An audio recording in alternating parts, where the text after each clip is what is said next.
Hey, what's up everybody? This is Soberg501 and today I want to go over the Valorplates, or what are essentially the classes of Godfall. Now since we don't have the specific information for all of the 12 Valorplates, I'm not going to try to go into all their different abilities because we don't have all that information. I'm going to go over some examples of the different abilities, but mainly I want to go over an overview of what place the Valorplates in the game fill and all of the different customization that every Valorplate will have. Now Valorplates are essentially the different classes of Godfall. They will all have their own activatable Archon ability. They will all have their own passive stats. They will all have their own different layouts of constellation systems. Now, we don't have a lot of information and we don't even know what some of these Valorplates look like, but as of recently, we do have the names of all 12 of the different Valorplates. So we have Silvermane, Phoenix, Greyhawk, Vertigo, Hinterclaw, Illumina, Mesa, Typhon, Armistice,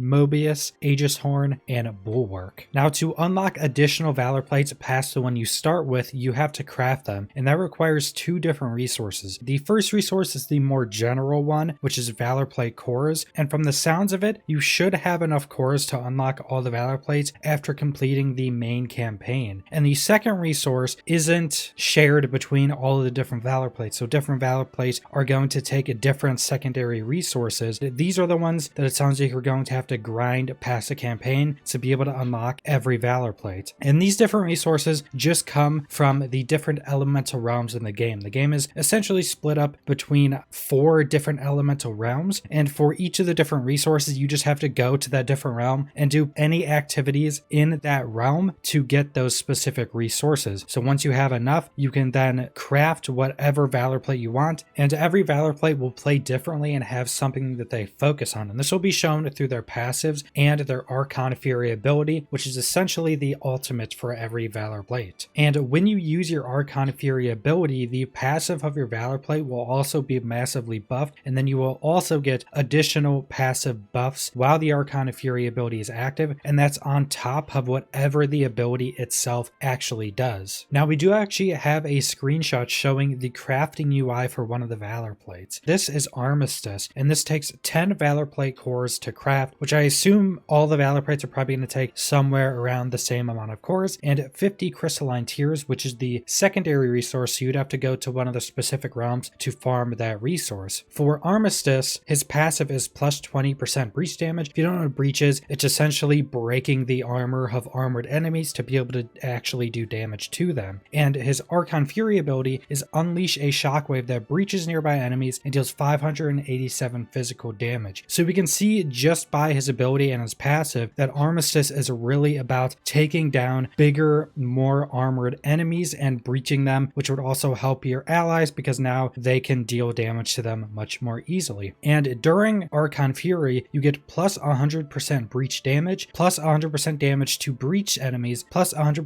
takedown damage, and plus 50% damage whenever you defeat a breach enemy or defeat an enemy with a takedown. Just massive buffs and a big AoE damage ability that also essentially reduces or removes the armor of enemies that are hit by it. Just by looking at the crafting UI of most of the Valorplates, you'll probably get a pretty good idea of what this Valorplate is good at and what its intended uses are for. And like I said, we can't go into all the different Valorplates' Archon Fury abilities and passives because we don't know all that information. Some of the Valorplates we only know by name and haven't even seen those yet. But all the different Valorplates will have all their own passives and Archon Fury abilities. Pretty much all of them will be focused on something different, such as having an Archon Fury ability that summons AI allies to help you, or do fire AoE and add fire damage to your attacks for a certain duration. But past the Archon Fury ability and passives, you have the second part of the Valorplate customization, which is the Augment Constellation system. This is a constellation of 10 different slottable augment areas, and these are split up between red, green, and blue augments. So you have those different colored augments you can slot into either one of those slots, but then there are also white constellation slots that you can put any different colored augment into. Red augments will increase a player's might, green augments increase their vitality, and blue augments increase their spirit, and that is the increase to main stats that are on all the different augment pieces. Past the main stat increase, all of the augments will also have a set amount of drain design on them. They will have a primary trait and up to 3 secondary stats. And then every Valor plate will have these 10 slottable areas of varying different colors in them. So say for Aegishorn here, Aegishorn has 3 white nodes, which lets you put in any of the different colored augments in them, has 2 red nodes, 3 green nodes, and only 1 blue node. And every Valor plate will have these augment nodes arranged in different ways and have a different amount of the different colors. So Mesa has 3 whites, 2 greens, 1 blue, and 3 reds. Every Valor plate will be arranged a little bit differently. Then they have a certain amount of power usage for this augment system. Every augment will have a certain amount of power drain, and more powerful augments will take more drain. Essentially, at the end game, you would most likely have a few super strong augments and then have some weaker augments to fill in the rest of the chart. The power usage allowance for every Valor plate goes up with every level, and it's looking like at the max level of 50, you will have 100 power usage that you can then mix and match different power augments to try to get the max out of this system. Now, those are the only 2 customization systems specifically tied to all the different Valor plates that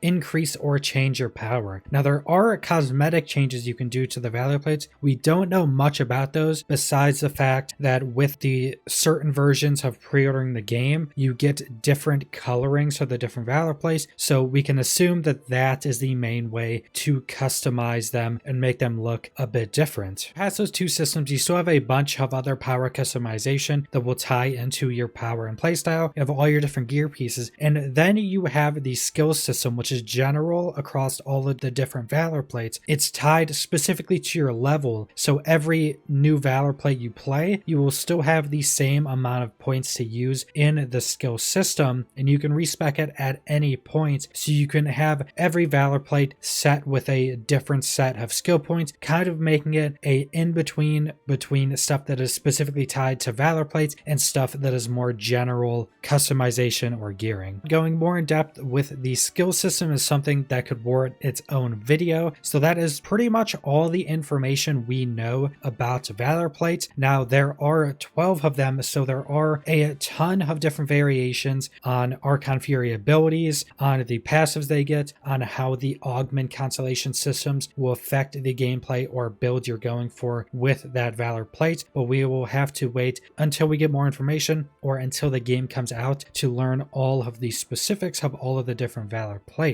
So that's all I want to go over today. Subscribe if you want to see more Godfall or other videos. Leave a like if you liked the video. Leave a comment down below what you guys think about the different Valor plates and Valor plate customization in Godfall. And thanks for watching.